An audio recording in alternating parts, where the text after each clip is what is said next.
Rumah sakit yang menangani pasien COVID-19 di Pulau Jawa berada dalam kondisi kritis akibat lonjakan kasus COVID-19. Sejumlah rumah sakit bahkan terpaksa menggunakan halaman parkir untuk mendirikan tenda merawat pasien COVID dikarenakan ruang isolasi yang sudah penuh. Tingkat keterisian tempat tidur atau bed occupancy rate rumah sakit di Jawa, Sulawesi Tenggara, dan Papua Barat sudah berada di atas 80%, bahkan ada yang mencapai 100%. Berdasarkan data tersebut, bor tertinggi berada di Provinsi Banten sebesar 93%, disusul Jawa Barat sebesar 92%, serta DKI Jakarta sebesar 92%. Secara nasional, bed occupancy rate atau bor Indonesia saat ini mencapai 79%, dengan perincian bor ICU sebesar 76% dan bor isolasi sebesar 79%. Berdasarkan acuan Organisasi Kesehatan Dunia atau WHO, bor di bawah 60% masuk dalam kategori aman atau memadai.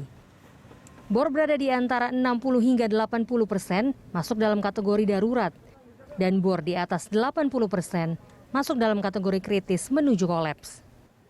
Lebih dari setengah jumlah provinsi di Indonesia melaporkan tingkat keterisian tempat tidur di rumah sakit khusus COVID-19 sudah melewati 60%. Kondisi ini sudah tidak memadai untuk mengatasi pandemi COVID-19 menurut kategori kapasitas rumah sakit yang dibuat oleh Kementerian Kesehatan. Tim Liputan Berita 1. Ya, keterisian rumah sakit secara nasional mencapai 79%. Dengan lonjakan pasien yang masih tinggi, apa kemudian strategi yang harus dilakukan pemerintah mencegah kolapsnya rumah sakit khusus COVID? Dan untuk membahasnya sudah bergabung bersama kami juru bicara Kementerian Kesehatan Siti Nadia Tarmizi dan Sekretaris Kompartemen Jaminan Kesehatan Pengurus Pusat Persi Dr. Tonang Dwi Ardianto. Saya sapa dulu Dr. Nadia dan juga Dr. Tonang. Apa kabar? Baik. Terima kasih, alhamdulillah. Selamat siang, Dr. Nadia. Selamat siang, Dr. Tonang. Iya, ini dokter berdua sebelum kita mulai dialog hari ini, kita mungkin perlu simak dulu. Ini adalah grafik data tingkat keterisian rumah sakit khusus COVID di Indonesia.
Ya, kita mulai saja dialog kita kali ini. Saya ke Dr. Nadia dulu. Dr. Nadia, ini bor nasional 79%, tapi kalau kita lihat tadi ada beberapa daerah, termasuk DKI Jakarta yang sudah di atas 90%, 92, 91, 93. Dengan angka-angka itu saja, apakah kita sudah bisa melihat ini RS-RS kita, vaskes kita diambang kolaps? Ya, kalau kolaps saya tidak sepakat ya terkait hal ini. Artinya kalau kolaps itu berarti kita sama sekali tidak bisa memberikan pelayanan kepada tentunya pasien-pasien COVID. Kami sadar bahwa yang terjadi saat ini di banyak rumah sakit itu adalah over capacity ya, karena memang penambahan jumlah kasus yang luar biasa dalam 2-3 minggu ini yang kemudian sangat sulit untuk kita menyesuaikan dengan kecepatan penambahan sarana prasarana. Kalau kita lihat sebenarnya di Indonesia ini ada 3.000 rumah sakit ya, baik rumah sakit pemerintah maupun rumah sakit swasta. Dan kalau kita berbicara mengenai rumah sakit rujukan COVID itu baru 984 rumah sakit. Artinya rumah sakit lainnya kalau kita bisa tambahkan 500 atau 600 lagi rumah sakit yang bisa kemudian menangani pasien COVID dan kemudian kita bisa memilah antara pasien yang sedang dengan yang berat itu ditangani oleh khususnya rumah sakit rujukan COVID itu akan sangat membantu. Jadi menurut saya masih ada potensi ya untuk kemudian fasilitas pelayanan kesehatan ini, terutama adalah rumah sakit swasta, untuk kemudian bisa membantu pelayanan untuk kasus-kasus COVID-19.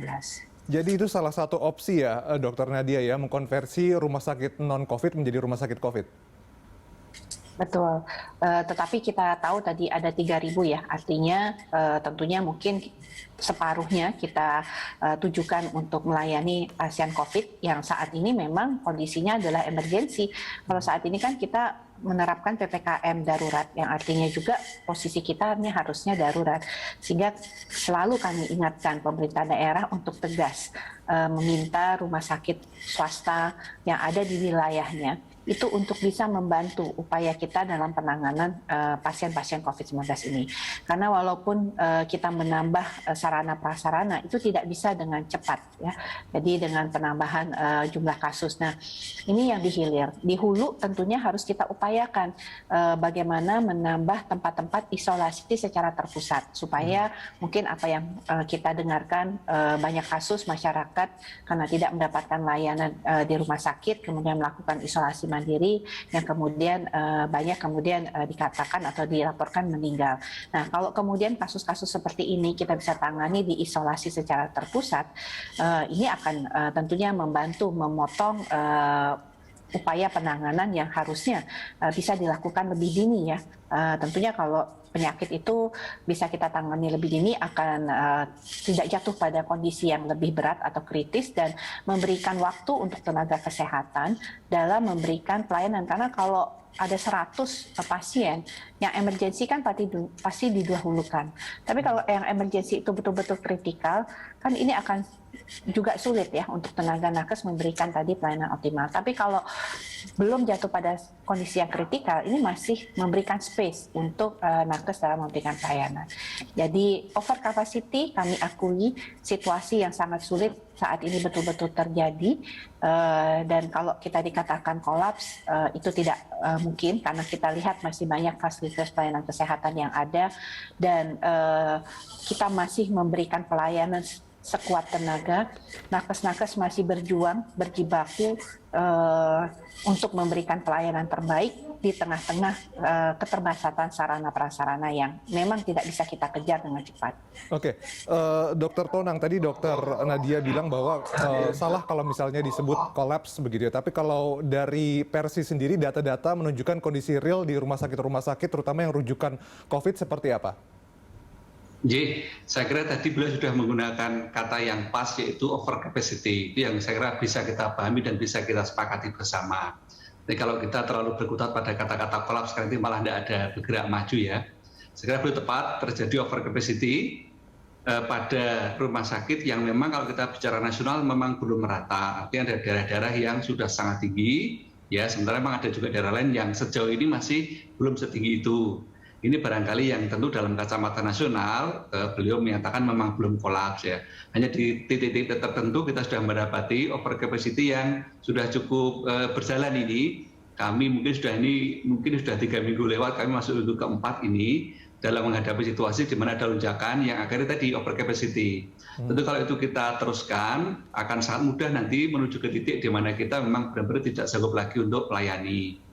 Teman-teman rumah sakit swasta kalau yang di daerah-daerah yang memang sangat tinggi, kami sudah ikut berpartisipasi bahwa memang tetap harus ada ruang untuk pasien-pasien non-COVID adalah juga hal yang tidak bisa kita hindari, karena tentu juga masih banyak masyarakat yang membutuhkan pelayanan untuk yang non-COVID, sehingga memang tidak bisa seluruh rumah sakit itu semua dikonversi. Bahwa ada beberapa rumah sakit milik Kemenkes dan beberapa milik pemerintah daerah yang total dikhususkan untuk pasien COVID adalah langkah yang baik, kita juga mendukung, tapi tentu juga tidak semua rumah sakit bisa begitu, karena tetap harus ada ruang untuk pelayanan yang non-COVID. Nah, di titik ini, over capacity ini, mari kita juga urai bersama-sama, tentu tadi beliau sampaikan, hulunya juga harus kita kelola, agar limpahan yang akhirnya sampai di rumah sakit itu memang dapat sudah dikendalikan dari awal dulu, sehingga kita berharap tidak sampai terjadi nanti antrian di IGD. Ini yang memang sangat tidak mudah bagi rumah sakit, menghadapi antrean di IGD, pasiennya banyak, dengan semua situasi yang membutuhkan pertolongan, sementara memang tadi sudah over capacity. Ya tentu ditambah juga dengan beberapa hal yang di luar kemampuan kami. Dua hal yang sudah mengemuka, pertama dengan pasokan oksigen yang di beberapa titik, walaupun secara nasional mungkin masih cukup, tetapi di beberapa titik terjadi pasokan yang menipis dan itu menimbulkan situasi yang krisis. Dan juga kemudian tentang pengolahan limbah B3, dengan peningkatan pasien COVID ini, limbah B3 rumah sakit sangat meningkat. Nah dua ini, oksigen dan limbah B3 ini kami tidak bisa berbuat banyak karena tetap bergantung pada pihak luar. Nah, ini mohon kami dapat dibantu benar supaya mengurangi beban rumah sakit. Berikutnya juga tentu ini yang sekarang hari-hari ini juga muncul adalah ketika Kemkes menetapkan harga eceran tertinggi untuk beberapa obat, ini juga kita luruskan ya, masyarakat kadang-kadang salah paham, dikira obat COVID, tapi sebenarnya adalah harga eceran tertinggi untuk obat-obat dalam situasi COVID, begitu ya dok ya. Jadi jangan salah. Nah memang dalam daftar itu ada beberapa obat yang kami gunakan untuk pasien. Nah ini masalahnya terlanjur kami itu membeli dengan harga di atas HET yang baru ditetapkan. Ini membuat agak ribet. Terus bagaimana nanti kami harus berhitung, dan kami agak khawatir bahwa beberapa penyedia itu sekarang mundur karena merasa harga mereka sudah di atas HET. Ini tentu perlu mohon nanti Kemkes dengan kewenangannya untuk dapat memulihkan atau memuluskan ini supaya memang HET itu betul-betul berlaku dan dapat dijalankan oleh rumah sakit. Terakhir adalah betul bahwa kalau tadi belum sampaikan, menambah kapasitas itu memang tidak sekedar begitu saja. Kita bahkan mengkonversi tempat tidur menjadi tempat tidur COVID pun juga perlu dukungan sarpas yang tidak murah dan tidak mudah. Sehingga juga masyarakat mohon juga memahami, nyun sewu juga bagi Bapak dan Ibu di pemerintah juga memahami bahwa tidak begitu saja kami bisa itu tiba-tiba merubah jadi tempat tidur COVID kan. Walaupun kenyataan sehari-hari, kadang-kadang kami juga terpaksa dalam situasi sudah terpaksa ya bangsa kita buka untuk jadi bangsal COVID, walaupun sebetulnya masih dengan persiapan yang mendadak, tapi ya daripada pasien tidak tertampung, beberapa rumah sakit pemerintah mengubah itu dengan cepat dan sambil jalan nanti dilengkapi begitu yang terjadi saat ini. Jadi demikian saya kira gambaran secara umum untuk menggambarkan ini mungkin memang bukan kolaps dalam pengertian sebenarnya, tetapi memang over capacity yang sudah cukup sementara waktu ini membuat kita harus khawatir demikian, Mas. Jadi ada beberapa poin tadi ya, ada soal harga eceran tertinggi beberapa obat, kemudian juga soal oksigen dan kemudian juga tadi soal limbah B3 yang perlu diperhatikan. Kita akan lanjutkan pembahasan dokter berdua di segmen berikutnya. Pemirsa tetap bersama kami di Lunch Talk.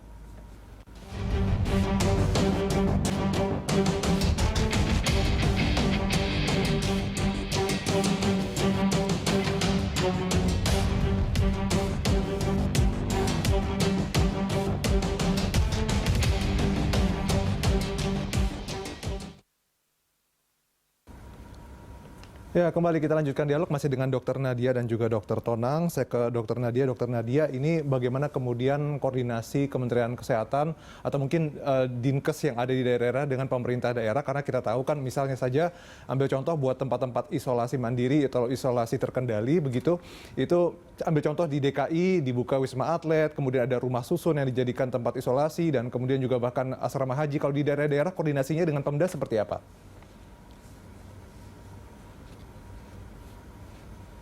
Jadi kita tahu bahwa penanganan COVID-19 ini kan merupakan penanganan yang komprehensif ya, dan tentunya kita masih memahami bahwa penanganan COVID di daerah pun juga di bawah koordinasi Satgas daerah, yaitu yang dipimpin langsung oleh Pak Gubernur dan Pak Bupati atau Wali Kota ya.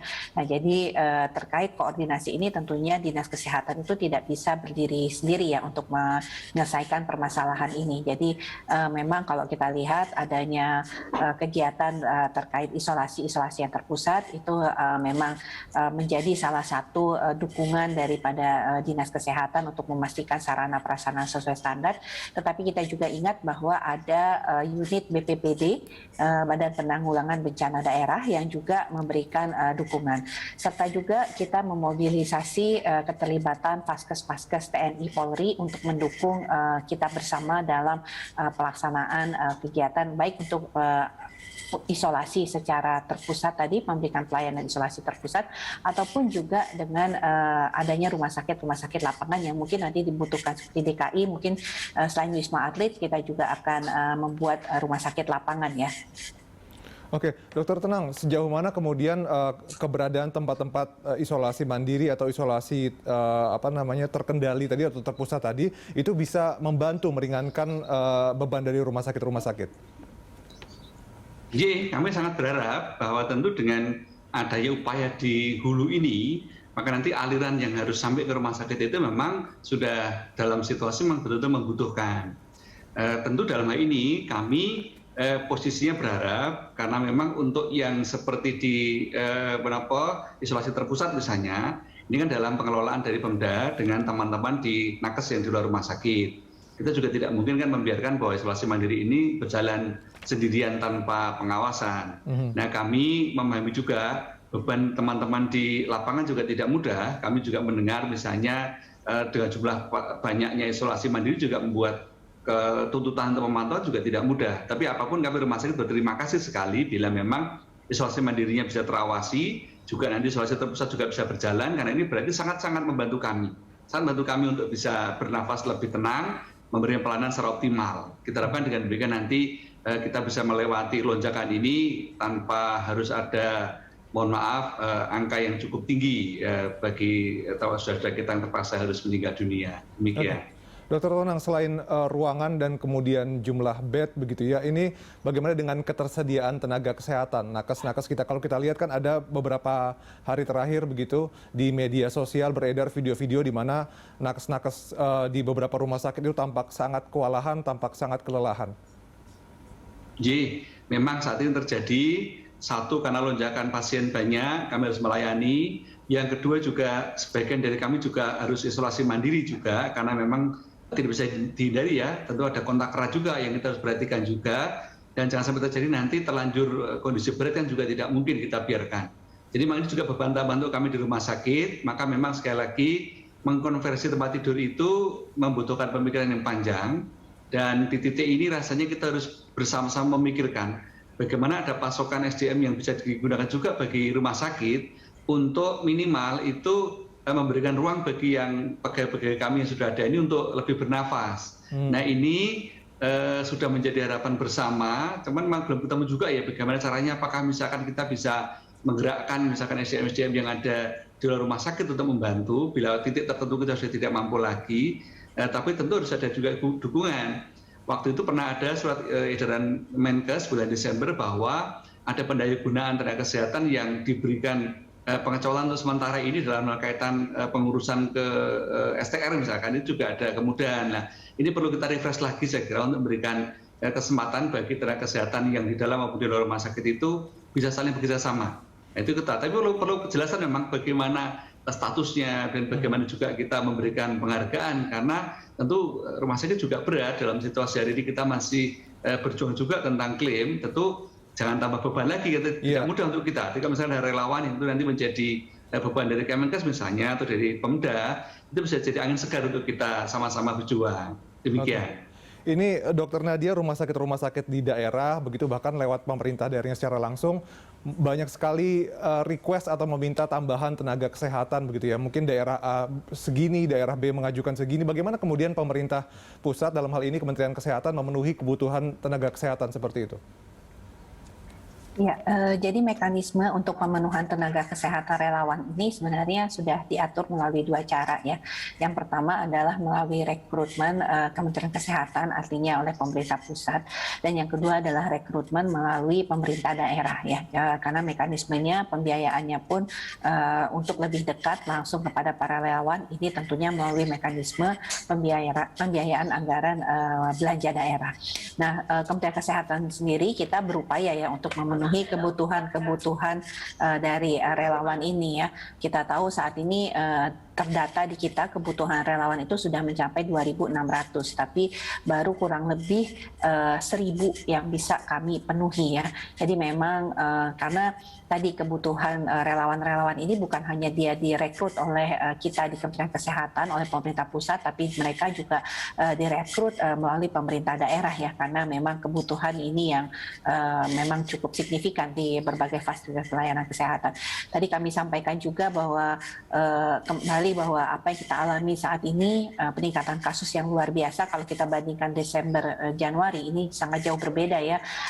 Hampir setiap hari peningkatan kasus itu di atas 15.000, bahkan mencapai 77.000 ya. Artinya memang kita memiliki keterbatasan dari infrastruktur maupun sarana dan sarana. Jadi ini yang menjadi penting untuk kita tindak lanjuti bersama dan kita upayakan untuk penanganan lebih ke hulunya. Oke.